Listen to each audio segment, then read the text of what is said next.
Você está ouvindo A Hora do Concurso, o podcast da Degrau Cultural. Aumente o volume e fique ligado no que está rolando no mundo dos concursos públicos. Conte com a orientação da equipe pedagógica mais experiente do país e venha fazer parte do nosso time de aprovados. Concurseiros do meu coração, cheguei de novo, sou José Lucas Brito, estou na área para te convidar para mais um novo episódio do podcast Hora do Concurso, produzido pela equipe de reportagem da Degrau Cultural, recém-completados 40 anos. Está chegando um grande dia concurseiro, no domingo 23 de abril, a Fundação Sesgran Rio aplicará em todo o país as provas para o concurso de 3.000 vagas de escriturário da área comercial do Banco do Brasil, cargo que oferece R$ 5.436,03 e uma penca de benefícios e vantagens.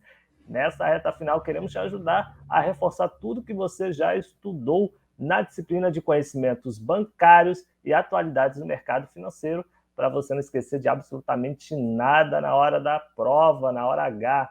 Para essa tarefa, convidamos o professor Alex Mendes, que é uma enciclopédia ambulante nessas matérias. Seja muito bem-vindo, professor. Muito bom dia, José Lucas, bom dia, Luiz Fernandes. É um prazer imenso estar com vocês aqui. A gente não sabe exatamente quando que o pessoal vai escutar esse nosso podcast, né? Mas sejam todos muito bem-vindos aqui à nossa Degrau Cultural. Eles podem escutar até mesmo na véspera das provas, enfim, quando ele estiver no ar, enfim, a qualquer momento esse episódio vai ser ouvido, vai ser assistido também pelo canal da Degrau Cultural no YouTube, para quem está inscrito nesse concurso que é aguardadíssimo, professor, e a gente já de antemão agradece a sua presença aqui. Assim como o escriturário Caxias, que sempre bate o ponto quando inicia os trabalhos numa agência bancária, o mestre Luiz Fernando Caldeira jamais se ausenta do seu compromisso semanal com você, concurseiro. Está aqui. Seja bem-vindo, Luiz. Olá, José. Olá, professor Alex. Olá, ouvinte. É um prazer estar aqui com vocês mais uma semana, participando desse podcast, que é um grande sucesso aí, né, nas principais plataformas digitais de áudio, também no nosso canal da Degrau Cultural no YouTube, né? E hoje a gente está trazendo aí, vai falar de duas disciplinas de uma vez só, né? Conhecimentos bancários e atualidades do mercado financeiro. E para isso a gente traz um grande mestre, uma pessoa que realmente entende do assunto, é um grande craque dessa área, não só dessa área, ele também domina outras áreas, mas especificamente dessas áreas, que é o professor Alex Mendes. Professor, obrigado aí pela sua participação, né? A gente que agradece a sua presença aqui. E é isso, né, José? Vamos tocar esse grande podcast aí e botar o pessoal aí na cara do gol para se dar bem nessas duas disciplinas, não é isso? Ou seja, eu não exagerei quando eu disse que ele é uma enciclopédia ambulante, então ele sabe de muita coisa. Vai ser um prato cheio para os nossos concurseiros que vão fazer esse concurso do Banco do Brasil. Professor, a gente vem falando há bastante tempo sobre como se preparar para um concurso de enorme magnitude, que é o do Banco do Brasil. Enfim, mais de 1 milhão de inscritos nessa seleção. Restando poucas semanas para as provas serem aplicadas, quais estratégias de estudo o candidato deve adotar? É o momento de o candidato revisar mesmo todo o conteúdo que já foi estudado? Oi, José, eu gosto muito de uma tríade, né? Eu sempre falo com os meus alunos assim, que eu acho que a tríade ela é muito legal, que é você ter a aula, que pode ser presencial ou online, você fazer resumos, eu acho que resumo ajuda bastante, e sobretudo nessa reta final, o resumo é aquele momento de você dar aquela revisada rápida. E a pergunta é por quê? Porque normalmente a memória ela descarta tudo aquilo que não é utilizado. Então, como as disciplinas são disciplinas relativamente novas para os candidatos, se você mantiver, né, o seu resumo e podendo olhar esse resumo, né, pelo menos aí 2 ou 3 vezes ao longo da semana, você mantém esse conhecimento vívido na tua memória. E a outra parte dessa tríade é resultado de exercício, é fazer exercício, é o tempo inteiro ver em que você acertou, em que você errou, e naquilo que errou, buscar lá no teu resumo, né, porque daí não dá mais tempo de você ver o conteúdo completo, mas pelo menos no teu resumo, você dá uma olhada lá, dá uma revisada rápida e tenta fazer mais questões sobre aquele tema que errou, para eventualmente aí sanar alguma falha da preparação. Então, eu gosto muito dessa tríade, né? Aula, né, resumo e exercício. Eu acho que é absolutamente fundamental. E, mestre, focando aqui na parte de exercícios, né? De fato é fundamental a realização de exercícios para você fixar os conteúdos, mas também ele é fundamental no processo de revisão, correto? Existe alguma técnica, digamos assim, que pode ser adotada na hora de fazer essa revisão por meio de questões de provas anteriores? O senhor sugere alguma técnica nessa realização de exercícios? E aí eu digo mais, nessa reta final aí também, o senhor acha que é necessário fazer quantas questões, por exemplo, assim, por semana, digamos, sobre essas duas disciplinas? Eu recomendo sempre que o aluno entre diariamente para fazer questões. Para mim é uma estratégia assim fundamental, né? Porque, na verdade, a realização da questão não é simplesmente para ver como que a banca cobra o conteúdo. É para isso também. Mas o objetivo fundamental é o aluno ver em que ele errou e o que ele acertou. Porque errar, às vezes, é tão importante quanto acertar. Porque daí eu vejo onde é que está o meu erro e posso corrigir essa lacuna.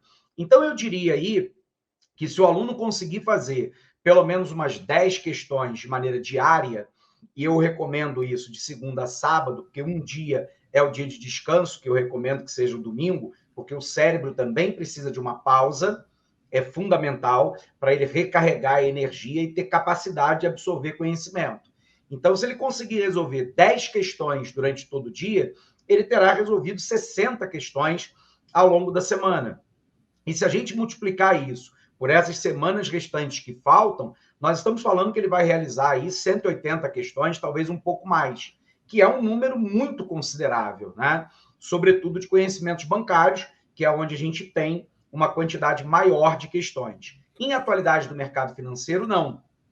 Essa disciplina é uma disciplina relativamente recente, ela surgiu nos últimos 3 ou 4 anos, então você não encontra um número muito grande de questões dessa disciplina. Porém, se não encontrar questões, vale muito a pena olhar resumo. Olhar, ler, reler, isso é fundamental, marcar, porque daí isso vai se fixando na memória.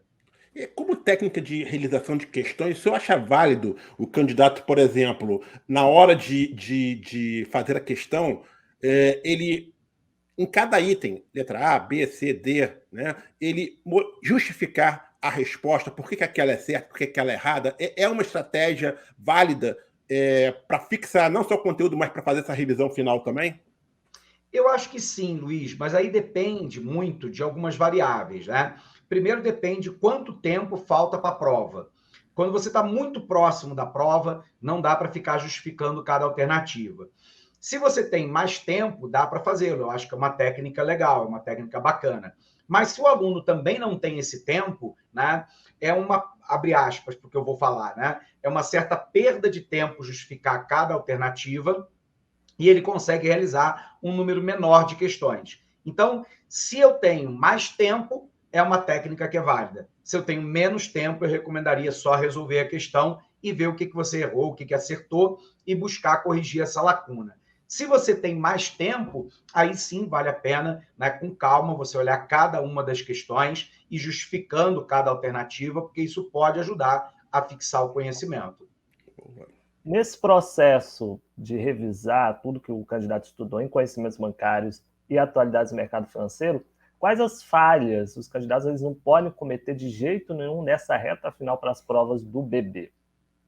Existem algumas falhas, tipo assim, primeiro, né, é não estar atento quais os assuntos dentro de cada disciplina são mais cobrados. É claro que, né, a gente vai ter a oportunidade de falar sobre isso, quais são as características de questões da banca, mas existem alguns tópicos que são tópicos fundamentais que a gente sabe como professor que vai estar presente na prova. Então, o primeiro erro, às vezes, é o aluno na ansiedade, ele querer cobrir todo o edital. É preciso que o aluno entenda. Ninguém consegue cumprir todo o edital em termos de preparação. É absolutamente impossível. Então, é muito importante ter foco, né? Olhar para aqueles assuntos que são mais cobrados, porque com certeza esses assuntos estarão lá, e a partir dali fazer uma revisão de muita qualidade. Sobrou tempo, aí ok, eu posso olhar os temas que normalmente são menos cobrados para eventualmente solucionar uma ou outra questão de prova se aparecer. Então, eu acho que o mantra tem que ser, nessa reta final, foco. E foco é aquilo que é fundamental na disciplina, que não pode faltar na tua preparação. O senhor falou agora da Sesgran Rio, né, que é a banca que tem o histórico de organizar concursos do Banco do Brasil, organizou o último de 2021. Em via de regra, o nível de conhecimentos bancários e atualidades do mercado financeiro, ele costuma ser alto, mediano ou até relativamente fácil por parte da Sesgran Rio. Você acredita que o nível de dificuldade vai ser igual ao de 2021? Eu acho que a Sesgran Rio ela tem um padrão, né? Ela não é, por exemplo, já antecipando alguma coisa aqui, ela não é uma banca de pegadinha, né? Ela não faz pegadinha, por exemplo, como a banca Sesp, Sebrasp costuma fazer. Ela é uma banca relativamente objetiva e as questões são de nível médio. Não é um nível extremamente difícil e também não é uma questão fácil. O aluno precisa... Ou seja, ela não nivela por cima, né, ou tentar classificar os melhores, nem nivela por baixo os que estudar de qualquer jeito. Ela busca ali que o aluno tenha uma boa compreensão da disciplina, mas sem ter um nível de exigência extremamente alto, mas também um nível de exigência não é extremamente baixo, o que obviamente favorece o aluno que está bem preparado para resolver aquelas questões. Ela tem normalmente um textozinho que é relativamente curto, que fala sobre o tema, e a partir dali ela desenvolve as perguntas que também são bastante objetivas. Como sempre, o que a gente chama atenção é que o aluno tem que ler a questão e interpretá-la. Me permita aqui apenas uma observação, porque às vezes o aluno responde a coisa certa para a pergunta que não foi feita, né? Eu brinco sempre em sala de aula com isso. Às vezes você pergunta para o aluno, né, qual é a cor do céu? E ele diz, a parede é branca. Então, de fato, a parede é branca, mas não foi isso que foi perguntado. Então, se ele não tiver muita atenção no que está sendo perguntado, ele acaba sendo induzido a responder algo diferente daquilo que foi a pergunta, mesmo que essa resposta estivesse correta para um outro tipo de questão qualquer. Boa. Mestre, vamos destrinchar um pouquinho mais esse perfil de prova da Sesgran Rio, né, no que tange essas duas disciplinas. Ela é uma banca que elabora questões que colocam os candidatos em situações práticas que eles vão vivenciar depois como funcionários do Banco do Brasil, ou não? Ou seria assim, tipo, muito... Não é bem esse termo, né, que se usa, esse termo a gente usa no direito, mas letra de lei, né? É o que está ali escrito, aquela coisa bem conceitual. É mais conceitual ou coloca o candidato em situações práticas? Eu acho que é mais situações práticas, se a gente pudesse definir assim, né? Normalmente, eles pegam lá uma questão, por exemplo, a respeito de câmbio, né? O aluno tem que entender qual é o impacto da taxa de câmbio sobre importação e exportação. Porque, eventualmente, né, não talvez na agência, mas talvez numa superintendência, ele tenha que lidar com uma mesa de câmbio. Então, ele tem que entender qual é o impacto que isso tem sobre importação, sobre exportação. Ou, por exemplo, quando a gente fala de taxa básica de juros Selic, que tem um impacto no câmbio. Então, ele tem que entender quais são essas correlações que existem entre o mundo real e a teoria daquilo que ele aprendeu. Então, se eu pudesse dizer, eu diria que é muito mais uma questão de tentar testar o aluno com algo que, eventualmente, ele vai ver em termos de agência, do que simplesmente a letra fria da lei ou a teoria simplesmente que a gente vê nos manuais. Isso. E, mestre, acredito que não, já que o senhor falou que a banca ela costuma repetir muitos assuntos. Mas a Sesgran Rio, ela tenta abarcar todo o conteúdo programático da prova ou não? Ela realmente trabalha com alguns assuntos assim muito especiais, já costumeiros? Eu acho, Luiz, que ela trabalha... porque o conteúdo é muito grande. Se a gente olhar aqui o conteúdo de conhecimentos bancários, ele tem 24 tópicos. Né? Difícil ali em Se a 10 gente questões abordar olhar tudo. para a atualidade do mercado financeiro, são 15 tópicos. Então, é absolutamente impossível que a banca consiga abarcar todo o conteúdo. Então, a Sesgran Rio faz aquilo que todas as bancas fazem, né? Que é pegar os tópicos que são absolutamente essenciais e aí tem uma cobrança muito maior em cima deles. Claro que, eventualmente, tem um ponto fora da curva, né? Porque, às vezes, o aluno pergunta assim, professor, eu queria saber só o que vai cair na prova, né? Então, a gente tem que adotar aquele modo vidente, né? Então, tipo assim, é muito difícil a gente dizer, cravar que aqui determinado assunto vai cair. Mas tem assuntos que têm, olhando as provas anteriores, que tem mais prevalência numa determinada banca. Então, é nisso que a gente se baseia. É na prevalência daquilo que aconteceu em certames anteriores. E é exatamente isso que eu queria que o senhor trouxesse para cá agora, né? A gente sabe que vão ser 10 questões de atualidades do mercado, 10 questões de conhecimentos bancários e 5 questões de atualidades do mercado financeiro.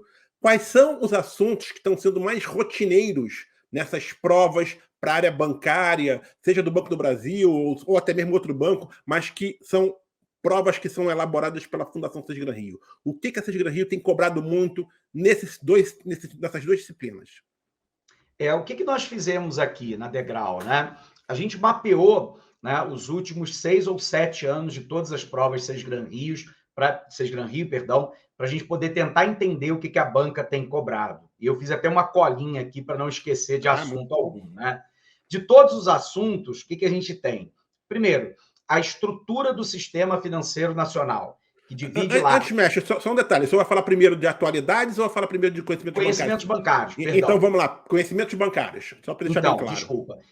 Conhecimentos bancários, né? A estrutura do sistema financeiro nacional é algo que, com certeza, está em toda a prova. Subsistema normativo e subsistema de intermediação, sobretudo o subsistema normativo. O aluno tem que entender Conselho Monetário Nacional, Conselho Nacional de Previdência Complementar, de Seguros Privados, SUSEP, CVM, Banco Central. Isso é absolutamente fundamental.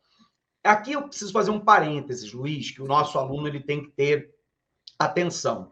O perfil de conhecimentos bancários mudou muito. Lá no passado, o aluno era muito baseado, ele era muito cobrado em produtos e serviços bancários. Cartão de crédito, cartão de débito, CDB, poupança, isso eram os assuntos chaves. O perfil da banca vem mudando.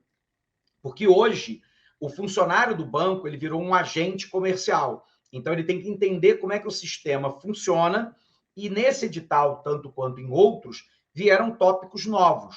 Então, aqui, depois do subsistema normativo, mercado financeiro e desdobramento. Mercado monetário, mercado de crédito, mercado cambial, mercado de capitais.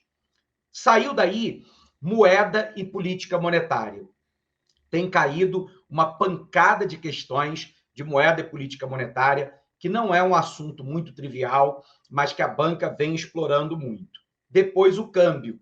Olha que interessante, né? A gente sai lá daquela ideia de poupança, cartão de crédito, cartão de débito, para o cara ter que entender política monetária, moeda, política convencional, não convencional, câmbio, taxa de câmbio, impacto de taxa de câmbio sobre exportação e importação. Outro tópico que está sempre presente, e esse vem desde lá de trás, é garantias do sistema financeiro nacional. Aval, fiança, penhor mercantil, alienação fiduciária, hipoteca, tudo isso cai bastante também. Tem uma novidade, e aí é uma aposta minha, né, sem querer dar uma dividende aqui, mas legislação anticorrupção. Isso porque teve um decreto, o 11.129 de 2022, que ele é muito novo.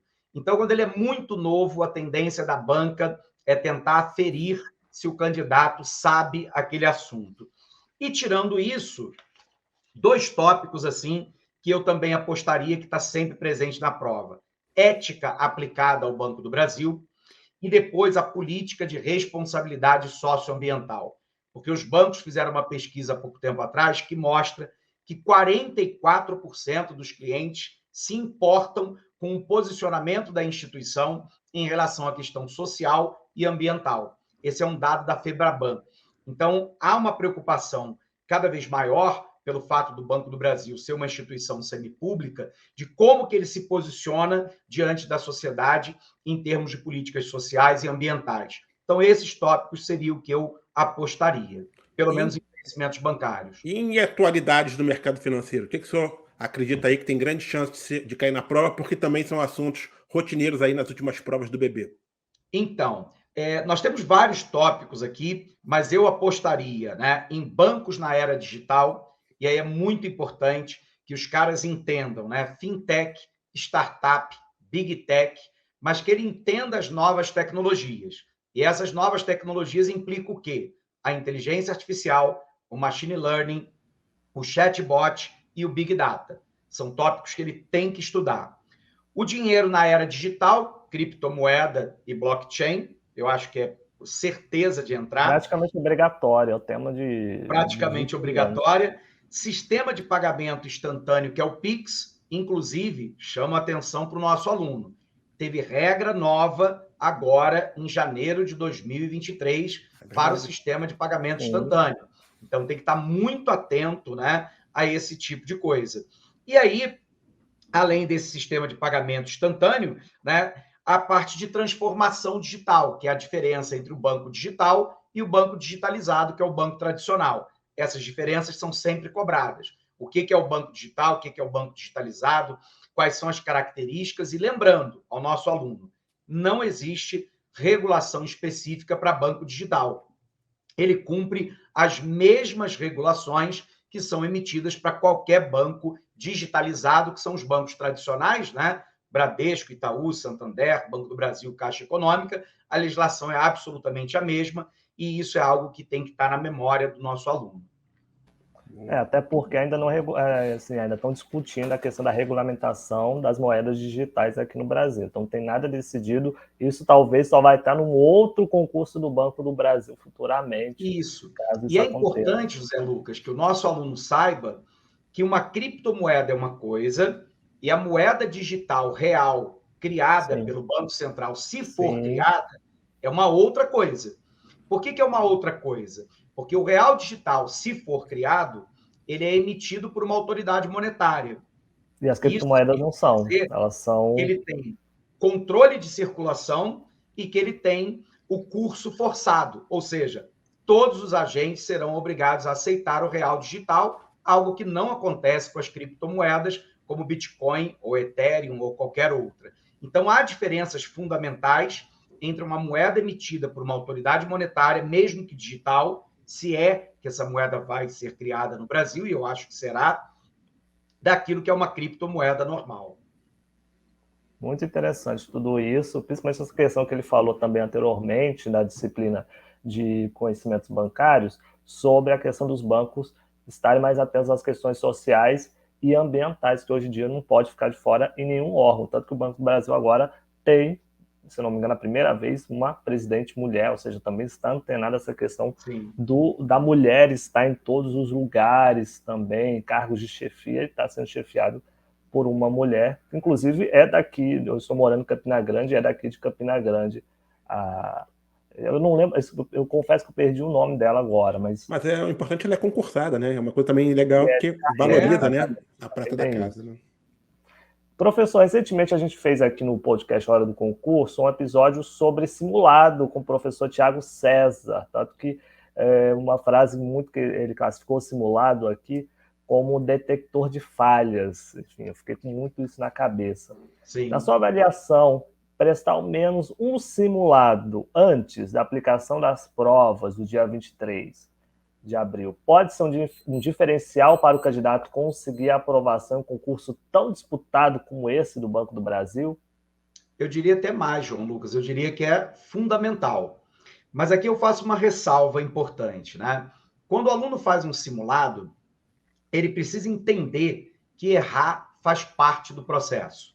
Então, por que o simulado é importante? Para ele simular as condições de prova, de tempo, ansiedade, conhecimento, tipo de questão, né? Ele rememorar conteúdo e ver aonde ele acertou e aonde ele errou. Aonde ele acertou, ok, a gente vai reforçar o conhecimento. Onde errou, ele vai corrigir as falhas. Tudo bem? Agora, é importante lembrar que, como diria lá, né, o locutor, né, treino é treino, jogo é jogo. Por que eu estou falando disso? Né? Porque, às vezes, o aluno vai para um simulado e ele tem um resultado muito ruim. E aí ele acha que a sua preparação está equivocada, se desmotiva, né, dessa preparação, ou, eventualmente, ele acha que não vai dar certo, né, que na reta final ele não vai conseguir compreender tudo, e isso está equivocado, porque ele não sabe quais são as questões que serão cobradas em prova, né? E aí é importante que ele tenha o simulado como um termômetro, né? Como é que está a minha preparação? eu preciso acelerar um pouco, eu posso manter o ritmo, né? E por aí vai. E corrigir falha. Agora, ele não pode, de forma alguma, se desestimular. Eu conto aqui uma história para os nossos alunos, que é o seguinte, né? Há muitos anos atrás, a gente teve um grande concurso nacional e tinha um aluno que queria sempre estar entre os 100 primeiros do simulado para estar dentro do número de vagas. E ele nunca conseguiu, nunca. E extremamente preocupado, ansioso, que acabava dificultando a sua preparação. Mas no resultado final, ele tirou a 58ª posição e foi classificado na primeira chamada. Então, o que mostra de maneira muito clara, né, que o simulado ele é importante para corrigir falha, para ter termômetro, para ter o timing da prova, né? Agora, treino é treino, jogo é jogo. Na hora do jogo, pode ser que ele chegue com a preparação, então controlar a ansiedade é absolutamente fundamental. Sem dúvidas. Mestre, esse é um concurso, até a data dessa gravação do nosso podcast, já tem mais de 1.400.000 inscritos em todo o país, né? A gente imagina, acredita, né, que a nota de corte para ser aprovado nesse concurso deve ser alta, até porque a gente teve um concurso recente do Banco do Brasil. Quem fez aquele concurso provavelmente vai se inscrever novamente e já está com aquela, né, com a matéria mais sedimentada do que outros. E aí a pergunta que eu quero fazer para o senhor é o seguinte: eu sei que não é difícil a gente mensurar isso, mas qual seria o limite de quantidade de questões que o candidato pode errar em conhecimentos bancários e atualidade do mercado financeiro para estar no jogo? Por exemplo, são 10 questões de conhecimentos bancários. Errar mais do que 2 está fora do jogo, atualidades são 5. Errar mais do que uma está fora do jogo? O que você imagina? Eu tenho para mim que hoje praticamente todos os concursos, né, esse é um dado interessante que você falou, que é o seguinte, né? Nós temos 1 milhão de inscritos e às vezes isso desanima parte dos nossos alunos, né? Isso mas nem todos são candidatos, né? Tem inscritos, são inscritos, mas nem todos são candidatos. Na verdade, a gente faz uma separação que é tripla, Luiz, né? Primeiro, é o número de inscritos. Segundo, é o número dos que vão fazer a prova. Sim. Porque, historicamente, inacreditavelmente, entre 20% a 30% dos candidatos não vão fazer. Exatamente. E depois você tem, dentro daqueles que vão fazer, aqueles que de fato estão concorrendo com a vaga. Eu diria, pela minha experiência, que um número muito pequeno, de fato, está concorrendo pela vaga. E a característica, né, de concurso da área bancária também tem um porém. Os alunos normalmente não se preparam com muita antecedência. Não é, por exemplo, um concurso da área fiscal ou da Polícia Rodoviária Federal, em que os caras ficam 2, 3 anos se preparando. A imensa maioria está se preparando quando sai o edital ou vê a notícia de sair o edital. Então, isso coloca um pé de igualdade um pouco maior do que em outros certames. Porém, eu acho que o aluno que errar mais de 3 questões em conhecimentos bancários ou 2 questões em atualidade do mercado financeiro, a não ser que ele tire uma pontuação muito grande em outras disciplinas, é muito difícil ele estar classificado entre aqueles que estarão, de fato, sendo chamados. Agora, o banco também tem uma tradição de chamar todo mundo e até além, né? Então, às vezes, eu não fico na primeira chamada, mas vou ficar numa segunda, né? E isso também tem que ser levado em consideração.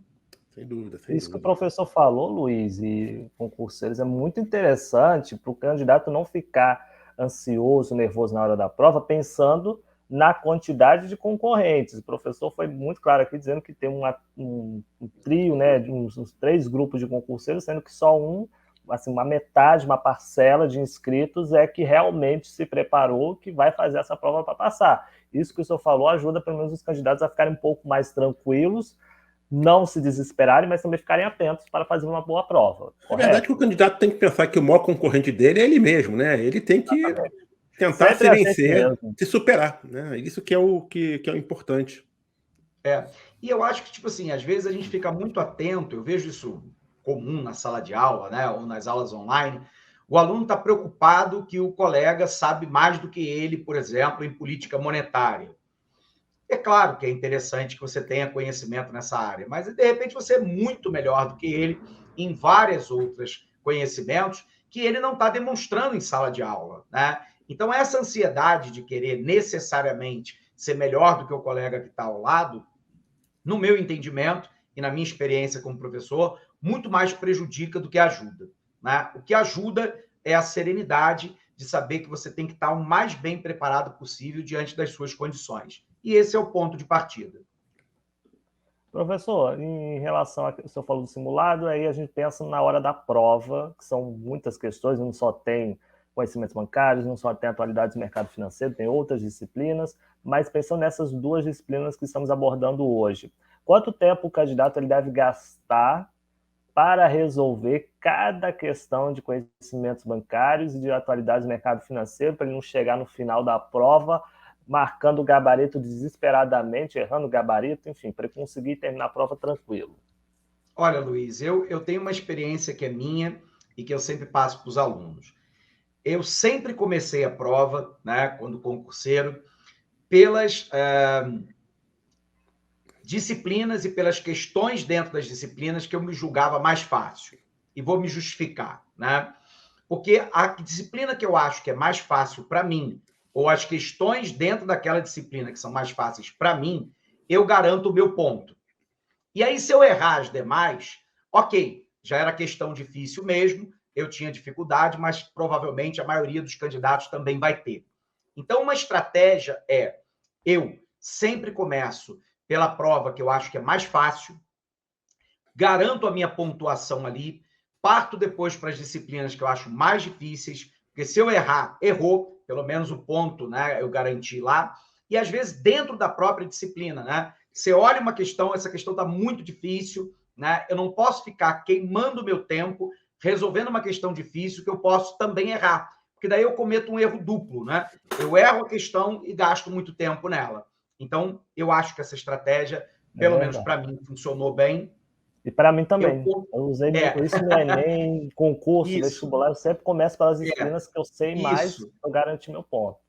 Perfeito. Porque daí você garante o ponto naquilo que é fácil, ou dentro daquelas questões que você julga serem fáceis, e aí se você errar difícil, ok. Se errou difícil, a maioria vai errar também, né? E pelo menos você garantiu uma pontuação adequada. Eu acho que essa estratégia foi a melhor. Pode ser que se acertar no chute também é ótimo. Também pode acertar. O chutômetro aí às vezes funciona, né?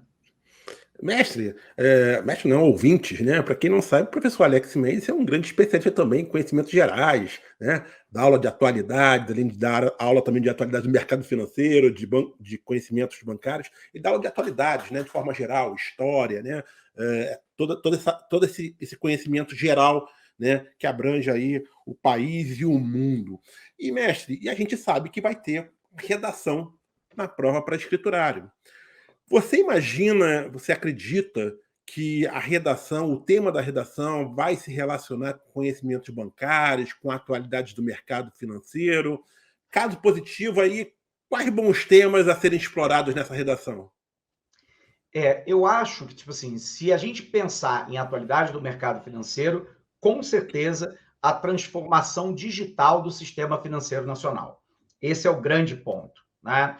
O surgimento do banco digital, das fintechs e das startups.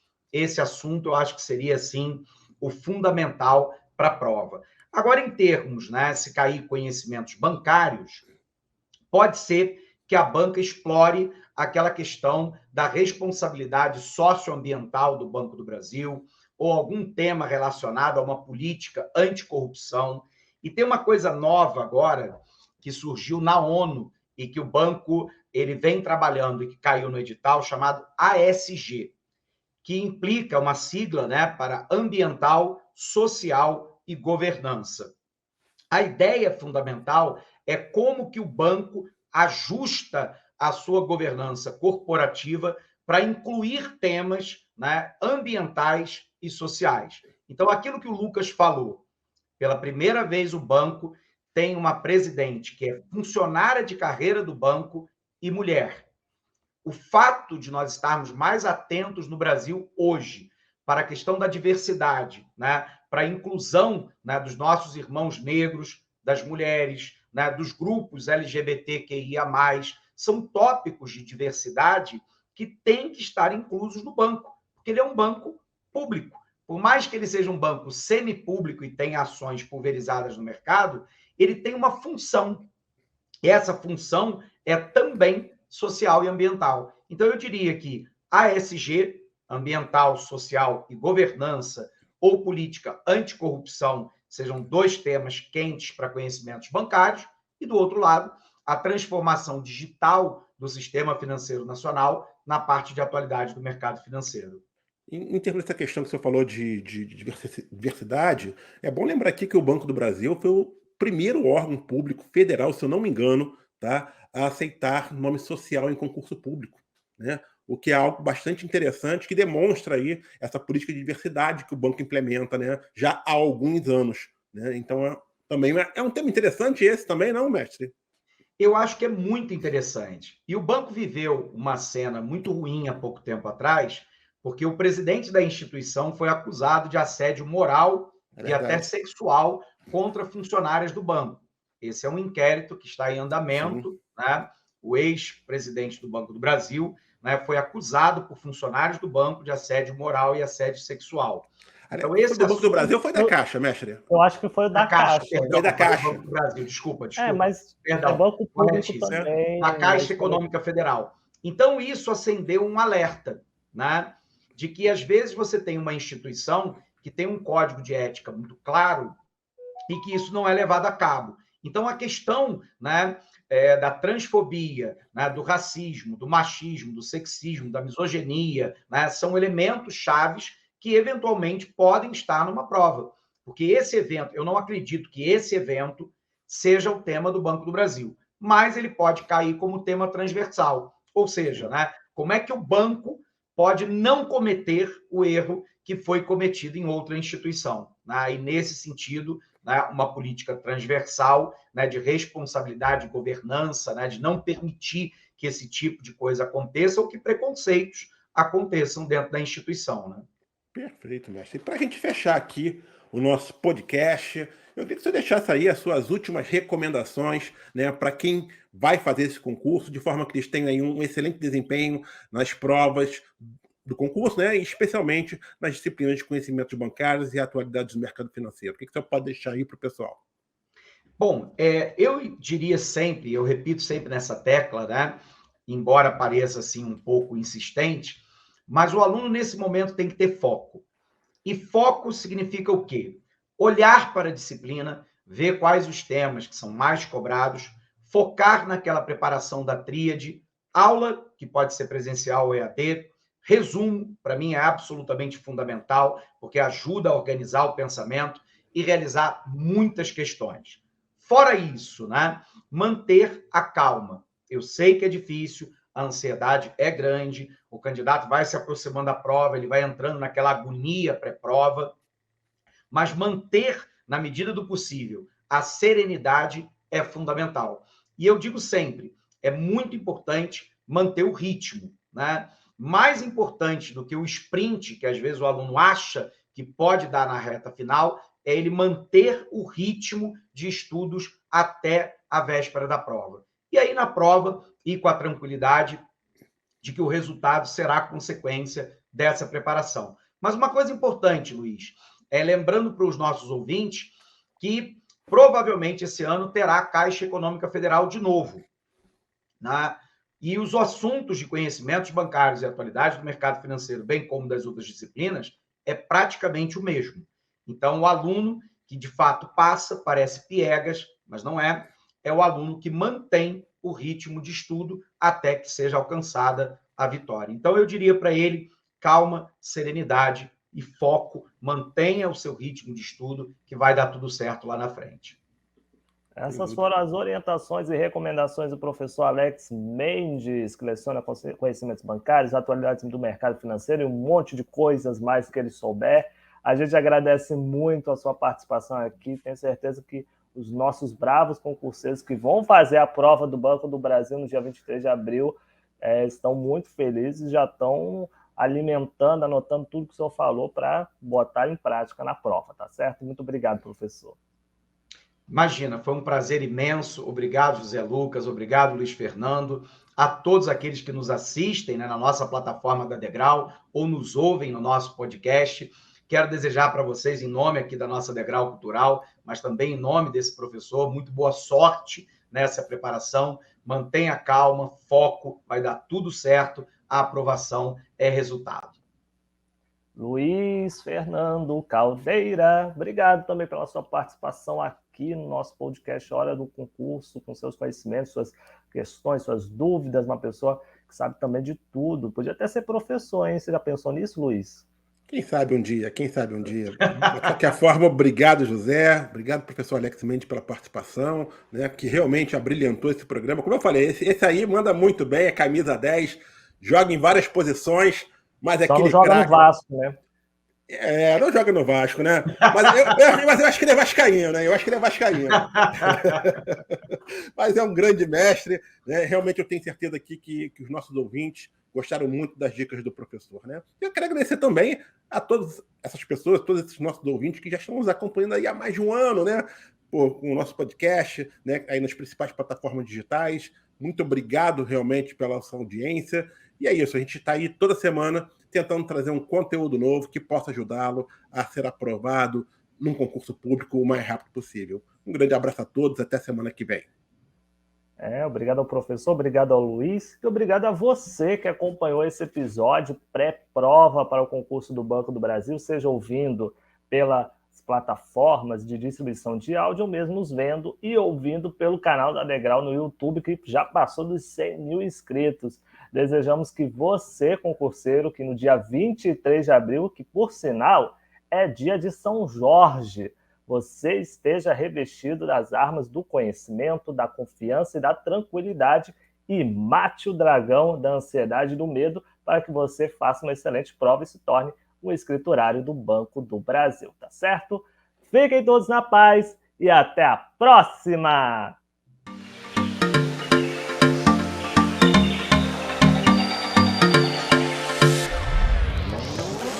Se você gostou do podcast Hora do Concurso, não esqueça de compartilhá-lo com seus amigos. E siga a gente nas redes sociais pelo @degrau cultural. Até o próximo episódio!